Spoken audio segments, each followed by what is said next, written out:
दुनिया के किसी भी वॉर एक्सपर्ट को पता नहीं है कि अचानक अमेरिका के राष्ट्रपति डोनाल्ड ट्रंप ने रूस को सीधी युद्ध की धमकियां देना शुरू क्यों कर दी।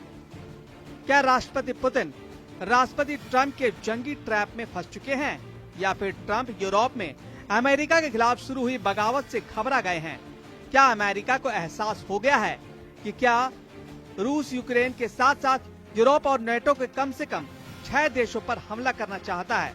हम आपको दिखाने जा रहे हैं जो ट्रंप 300 घंटे पहले पुतिन की जमकर तारीफें कर रहे थे और जेलेंस्की पर बुरी तरह भड़क रहे थे। वो ट्रंप अब कह रहे हैं कि पुतिन के रूस ने पिछले 12 घंटों में इतने भयानक हमले यूक्रेन पर किए हैं जिन्हें जरा भी अनदेखी नहीं किया जा सकता। हम आपको दिखाने जा रहे हैं क्यों दुनिया के एक युद्ध विशेषज्ञ ने कहा है कि पुतिन ने ट्रंप को यूक्रेन युद्ध में बुरी तरह फंसा दिया है और अब यूरोप का सर्वनाश तय है। रूस के खिलाफ राष्ट्रपति ट्रंप ने अचानक पलटी क्यों मारी, जरा इसे भी समझ लीजिए। 24 फरवरी 2025 को जिस वक्त जेलेंस्की और ट्रंप एक दूसरे पर भड़क रहे थे, उस वक्त रूस ने ट्रंप की जमकर तारीफ की थी। उसके बाद ट्रंप ने जैसे ही यूक्रेन को हथियार देना बंद कर दिया, रूस ने यूक्रेन के कम से कम 10 शहरों और 3 प्रांतों पर जमीनी और हवाई हमले शुरू कर दिए। रूसी सेना के घातक हमलों ने यूक्रेन की चीखें निकाल दी। रूस के कम से कम 80 से ज्यादा फाइटर जेट, 12 बॉम्बर्स ने यूक्रेन के पावर स्टेशन, गैस प्लांट, हथियार डिपो को तबाह कर दिया। मरते यूक्रेन की हालत देखकर पूरा यूरोप यूक्रेन के साथ खड़ा हो गया।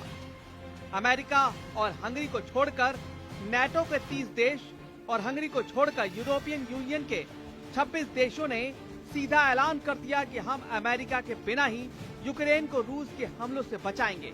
अचानक ही सुपर पावर अमेरिका यूरोपीय देशों की बगावत से सख्ते में आ गया। फ्रांस के राष्ट्रपति मैक्रो ने तो साफ कह दिया है कि वो अमेरिका के बिना ही पूरे यूरोप में फ्रांस के परमाणु हथियार तैनात कर देंगे। फ्रांस के इस ऐलान से अमेरिका बैकफुट पर आ गया है। उसे लग रहा था कि यूरोपीय देश अमेरिका के बिना रूस के खिलाफ एकजुट नहीं हो पाएंगे। वहीं दूसरी तरफ पोलैंड के प्रधानमंत्री डोनाल्ड टस्क अमेरिका को औकात दिखाते हुए कहा कि यूरोप के देश अपने दम पर रूस को जंग हरा देंगे और यूक्रेन को युद्ध किसी भी कीमत पर हारने नहीं देंगे। जबकि ब्रिटेन के प्रधानमंत्री कीर स्टारमर ने अमेरिका पर भड़कते हुए कहा था कि हम अमेरिका के बिना भी यूक्रेन का जंग में साथ देंगे। इसके अलावा लंदन में हुई यूरोपीय यूनियन की मीटिंग में परमाणु तैयारियों के ऐलान से ट्रंप सख्ते में आ गए। वहीं बेल्जियम की राजधानी ब्रसेल्स में यूरोपियन यूनियन के 27 देशों ने स्काई शील्ड के तहत रूस के खिलाफ 120 से ज्यादा एडवांस जेट को जंग में उतारने का ऐलान कर दिया। महज 300 घंटे के अंदर ही ट्रंप को एहसास हो गया कि अगर अमेरिका की मदद के बिना रूस के खिलाफ पूरा यूरोप हमला करने लगा तो अमेरिका की ताकत दुनिया के सामने कुछ नहीं रह जाएगी। इसलिए अब ट्रंप गिरगिट की तरह रंग बदलते हुए पुतिन को धमकी दी है कि अगर रूस ने जल्दी यूक्रेन के साथ युद्ध विराम नहीं किया तो फिर अमेरिका रूस पर जबरदस्त पलटवार करेगा। बेशक ये रूस के लिए एक खतरा है। ट्रंप ने सोशल मीडिया प्लेटफॉर्म पर कहा है इस तथ्य के आधार पर कि रूस इस समय युद्ध के मैदान में यूक्रेन को बुरी तरह से पिटाई कर रहा है। मैं रूस के बड़े पैमाने पर बैंकिंग प्रतिबंध, टैरिफ लगाने पर गंभीरता से विचार कर रहा हूं, जब तक कि युद्ध विराम और शांति पर अंतिम समझौता नहीं हो जाता। ट्रंप ने आगे लिखा कि रूस और यूक्रेन इससे पहले कि बहुत दूर हो जाएं, अभी बातचीत के मेज पर आ जाइए। इधर दूसरी तरफ रूस ट्रंप की गीदड़ फपकी से बेखबर यूक्रेन को रोंदने में जुटा है। जो खबरें अब मिल रही हैं उसके मुताबिक रूसी सेना ने यूक्रेन के डोनेट्स्क क्षेत्र में 2 यूक्रेनी बस्तियों पर कब्जा कर लिया। सिवरस्क शहर के पास ट्रेनी और आगे दक्षिण में नेस्कुचने तक रूसी सेना का कब्जा हो चुका है। यहाँ तक कि पूरी यूक्रेन शहर पोक्रोवस्क के पास रूसी सेना को जबरदस्त बढ़त मिल चुकी है।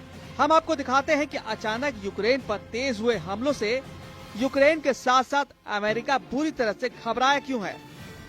यूक्रेन वॉर जोन से जो खबरें आई और जो तस्वीरें आ रही हैं वो हैरान करने वाली है। यूक्रेनी वायुसेना ने खुद माना है कि रूस ने जमीन और हवा से भयंकर हमले पिछले 18 घंटों में किए हैं। यूक्रेनी वायुसेना के मुताबिक रूस यूक्रेन के अलग अलग इलाकों पर 261 हवाई हमले किए हैं, जिससे भारी तबाही हुई है। यूक्रेनी सेना के दावों के मुताबिक रूस ने हवाई हमले यूक्रेन पर 67 मिसाइलें दागी हैं। इसके अलावा रूसी सेना ने 5 घंटे के अंदर 194 आत्मघाती ड्रोन हमले किए हैं। पुतिन के बेहद करीबी और रूस के पूर्व राष्ट्रपति दिमित्री मेदवेदेव का दावा है कि भले ही ट्रंप और पुतिन के बीच युद्ध विराम को लेकर लंबी बातचीत हुई हो, लेकिन इससे रूस के मिशन और मकसद पर कोई असर नहीं पड़ेगा। सत्ता तेवरों के साथ पुतिन के करीबी दिमित्री मेदवेदेव ने जो ताजा दावे और बयान दिए हैं, उसने राष्ट्रपति ट्रंप को साफ संदेश दे दिया है कि रूस झुकने वाला नहीं है, न ही यूक्रेन की कब्जा की गई जमीन को रूस छोड़ने वाला है। पुतिन ने जब से ऐलान किया है कि वो यूक्रेन के राष्ट्रपति जेलेंस्की से युद्ध विराम पर कोई बातचीत नहीं करेंगे, उसके बाद से रूस के हमले पूर्वी यूक्रेन, दक्षिणी यूक्रेन और पश्चिमी यूक्रेन पर खास तौर से बेहद तेज हो चुके हैं। एक अनुमान के मुताबिक रूसी सेना के 2.5 लाख सैनिक अकेले यूक्रेन के 3 इलाकों पर हमला करने में जुटे हैं। रूसी सेना इस वक्त जमीन पर अपनी स्पेशल फोर्स के जरिए भीषण हमले कर रही है, जबकि रूसी वायुसेना अपने मिग और सुखोई मिराज की कम से कम 170 फाइटर जेट विमानों से यूक्रेनी शहरों पर भूखे शेरों की तरह टूट पड़ी है। दावा किया जा रहा है कि रूस ने पूर्वी यूक्रेन के कम से कम 32 गांवों पर पिछले 5 महीनों में कब्जा कर लिया है। इधर वॉर रूम में राष्ट्रपति जेलेंस्की अपने कमांडरों के साथ माथापच्ची करने में जुटे हैं कि कैसे रूस के तूफानी हमलों को रोका जाए। हालात ये है कि पूरी यूक्रेन के बहुत बड़े इलाके में यूक्रेनी नागरिक भाग खड़े हुए हैं। यूक्रेन के डोनेत्स्क में इस वक्त हालात बेहद संगीन और खौफनाक हो चुके हैं। कुल मिलाकर हालात बेहद पेचीदा हो चुका है। जो अमेरिका रूस का सबसे भरोसेमंद दिख रहा था, वो अमेरिका यूरोप के दबाव में रूस से ही जंग करने को तैयार हो गया है। अब देखना होगा कि ऐसे हालात में पुतिन ट्रंप की जंगी बाजी को कैसे पलटते हैं।